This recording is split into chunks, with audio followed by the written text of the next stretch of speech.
Certaines choses ont évolué, certaines multinationales ont annoncé des mesures visant un meilleur contrôle de leur chaîne d'approvisionnement. Ça, ce sont des mesures qu'elles auraient dû prendre déjà à partir du moment où elles investissent, c'est-à-dire où la multinationale se crée.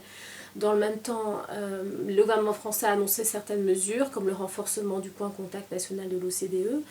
Pour nous, ce sont des mesures qui sont loin d'être efficaces et qui vont permettre d'éviter de futurs Rana Plaza. Encore une fois, parce qu'aujourd'hui, si on ne fait que renforcer des systèmes de médiation, des systèmes de soft law, des systèmes non contraignants, on ne voit pas ce qui poussera une entreprise poussée par une logique ultralibérale. Quand même, on est dans ce monde-là de recherche du profit par la minimisation des coûts de production.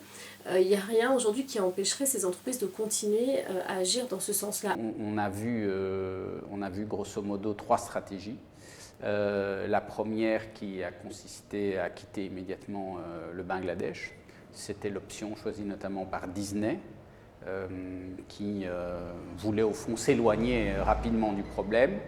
Et puis alors on a vu 2 autres initiatives qui sont relativement proches, mais organisées différemment, l'une plutôt européenne, l'autre plutôt américaine, qui consiste, sans entrer ici dans des détails techniques trop importants, à abonder des fonds pour assurer une restauration des locaux trop dégradés ou insécurisés.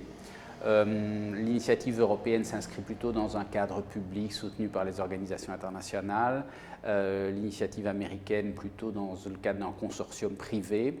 Dans les 2 cas, toutes les modalités ne sont pas extrêmement claires et les fonds, selon le dire des experts, sont totalement insuffisants.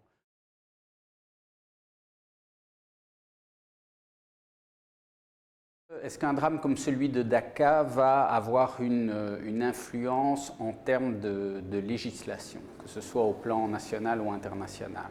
La réponse serait plutôt non, dans la mesure où des pays comme le Bangladesh, où cette catastrophe s'est produite, en réalité n'ont pas les moyens et n'ont pas la force d'imposer par la législation des véritables règles, même de base, au niveau du droit social, des droits des travailleurs et même une sécurité élémentaire dans les usines et les lieux du travail.